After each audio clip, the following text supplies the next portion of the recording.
Hello, I'm Landon Carter, and I'm pleased to be joining you today to talk about transformation, one of my favorite topics and something I've been learning about and teaching most of my adult life. The dictionary says transformation is a thorough or dramatic change of form or appearance, a metamorphosis, as in caterpillar to butterfly. But this doesn't seem to speak to the metaphysical or spiritual domain we are here to talk about, and certainly doesn't seem too useful in a dialogue about health and healing. So bear with me while I talk about some distinctions that need to be included in what I see as a more useful definition of transformation. First off, I'd like to make the distinction between who we really are versus how we are showing up in the world. Let us assume that who you are is the being showing up as a persona, a character with a physical body, the one, by the way, sitting in your chair listening to me talk right now. This would be analogous to you, the actor, playing the role called you. Of course, we play these roles so often and so continuously that we end up identifying with the role of me as if that were all there is. The two parts of yourself have unknowingly collapsed into one another. So we need to separate who you really are versus the role you're playing, how you're showing up in the world. Also, this role, your persona, consists of your unique blend of thoughts, attitudes, beliefs, decisions you've made, images from your past, your history, so to speak, the memories of traumas, emotions, physical sensations, and your physical form with its ability to act. There is always a certain consistency with all of these aspects of your personality as to how you're actually showing up. In other words, it is not just one aspect that makes you the way you are. For example, in the domain of health and healing, if you feel victimized, have a low self-esteem, are often angry, stressed, and depressed, don't take care of your physical needs, eat poorly, etc., it seems unlikely that over any length of time you would show up as a picture of vibrant health. And the more you manifest symptoms of being sick, the more it is likely that you will end up saying, "I am really sick." It therefore seems that first comes the unhealthy actions or circumstances, like I ran into a germ. Then the unhealthy symptoms appear, and finally the declaration, "I am sick," gets made. Now, I'm proposing it is just the opposite. Who you consider yourself to be starts with a declaration at the most etheric level and manifests as how you're showing up physically. Let's see if I can demonstrate that to you. First, this sick persona is not really who you are. Who you are is the emptiness, the no-thingness within which your persona is showing up. Ramana Maharshi had this great meditation practice I did during my time in India in the early 70s, when I was beginning my personal path of transformation to find out who I was. In this meditation practice, you keep asking the question, who am I? And then notice what answer comes up. To that answer, your response is always, not that.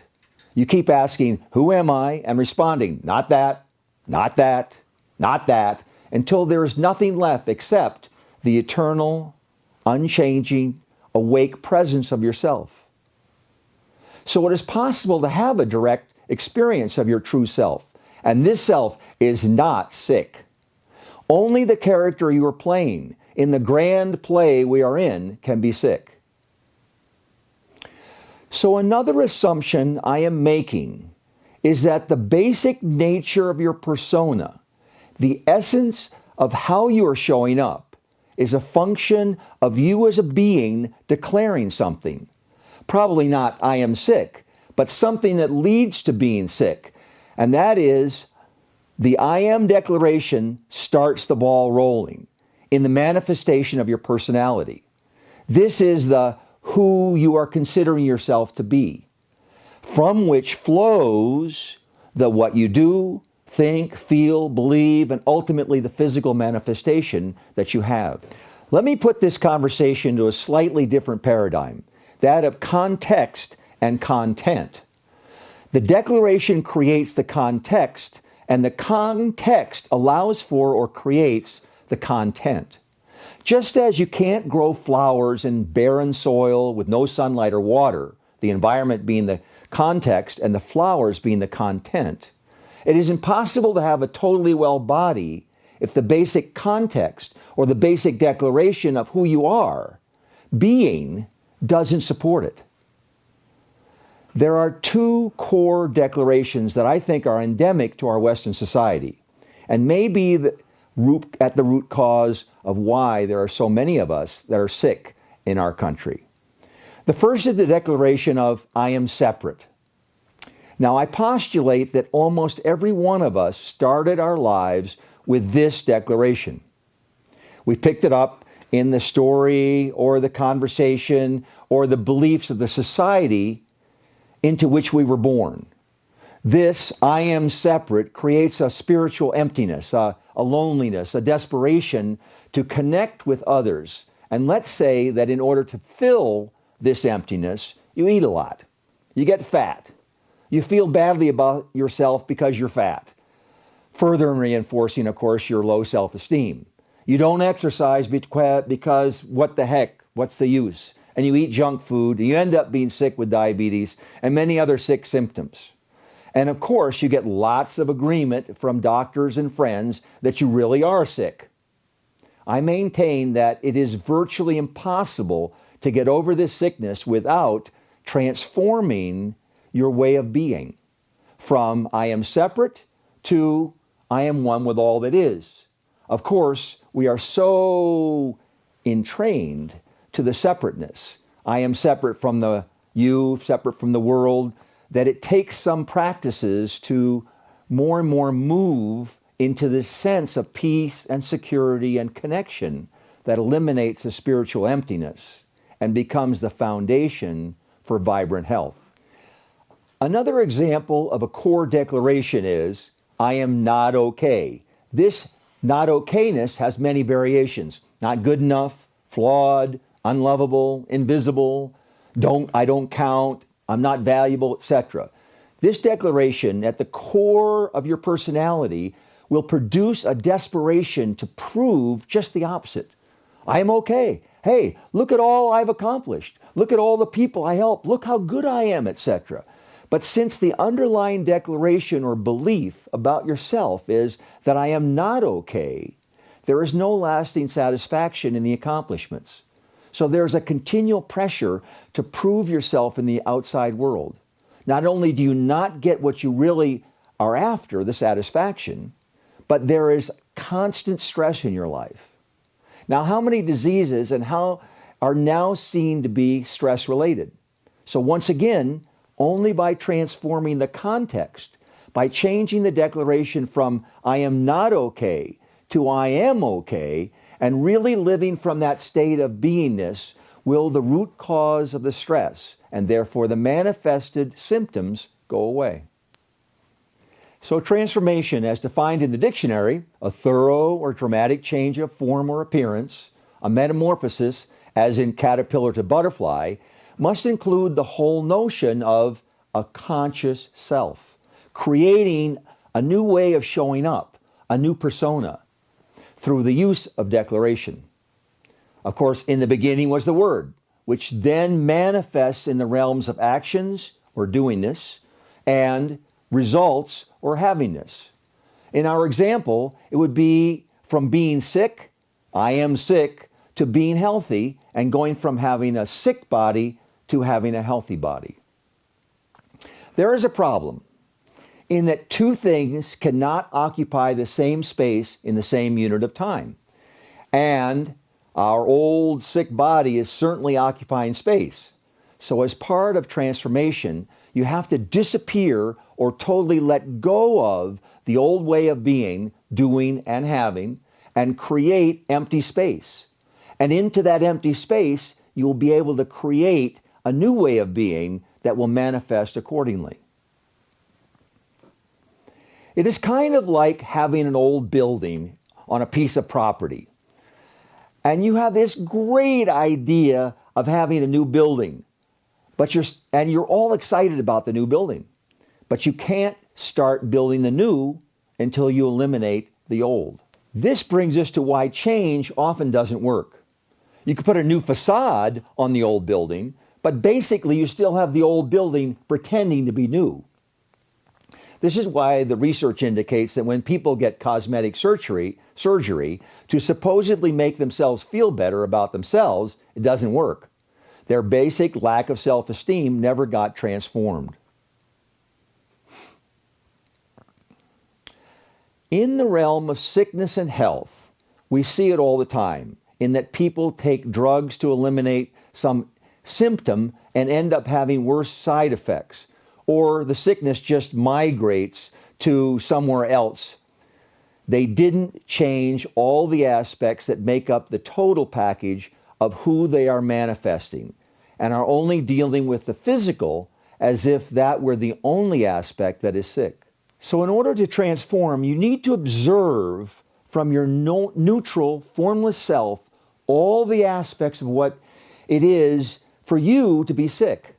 The following questions could be answered in a journal or with a friend or a therapist to get at the core of what is underlying your physical challenges. What are your beliefs about the sickness? Your thoughts? What have others, especially doctors and other experts, said about your sickness that you now believe?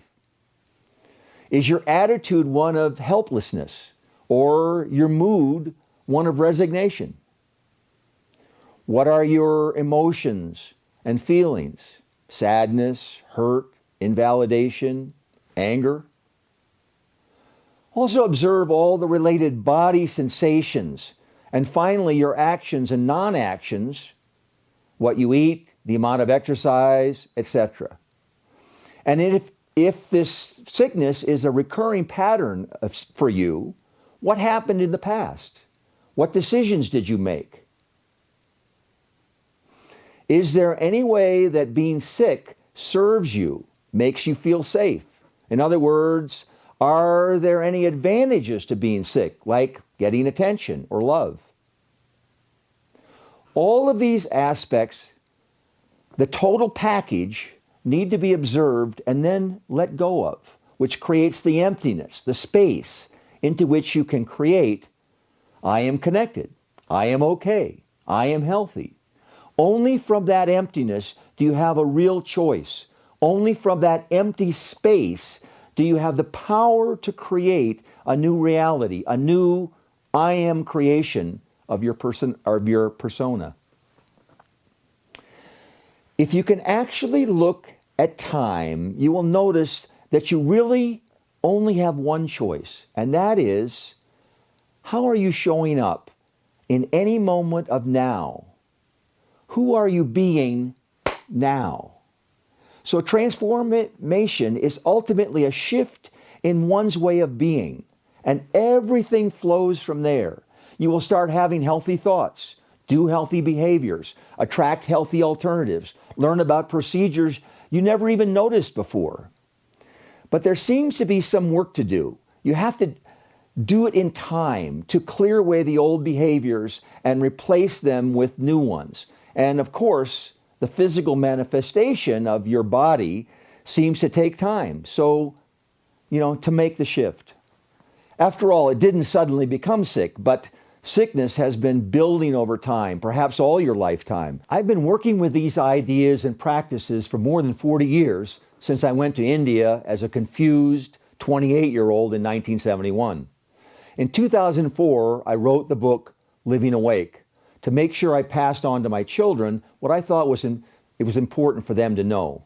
In the book, I outlined 7 steps of transformation, which are a good way of guiding yourself through the process of transformation. I have found it helps me to have a map when I'm in the middle of my own stuff, and I have used these steps in helping me and helping thousands of others move through the process of transformation. These steps are: 1, Recognize what is so by telling the absolute truth to yourself, rather than denying what is going on or denying what's real. You have to become a real truth teller. 2, take responsibility for what you are creating by shifting from a victim stance, where we all start in dealing with most of our situations, to an at-cause point of view, which allows your perception mechanism to see how you're creating what is. Then, 3, do the discovery work, the inquiry of how you are creating what is, through your actions and non-actions and all the various aspects of your persona. Especially look for early decisions you made in early childhood. Next, 4, let go of the old patterns to the extent that you can and forgive yourself and others.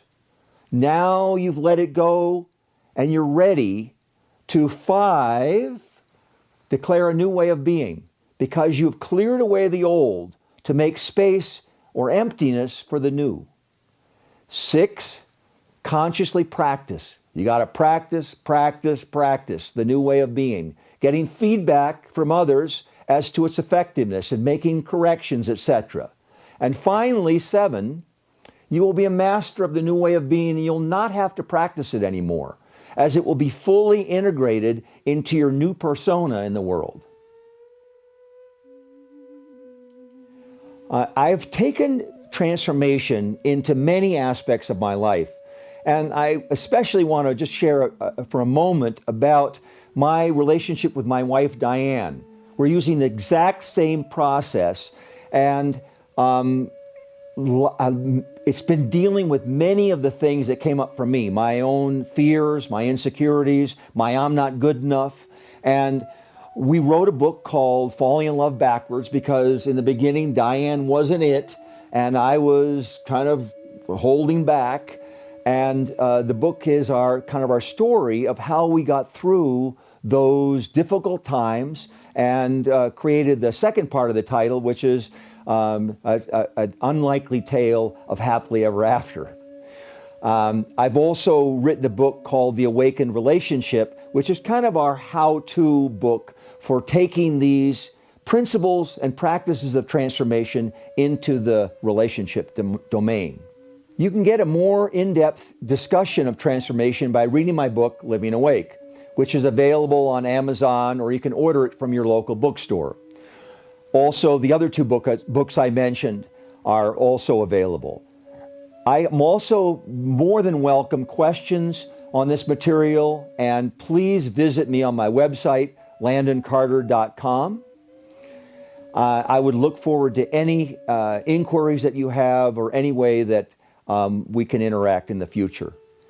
In closing, I want to wish you radiant health, abundant happiness, and deep peace.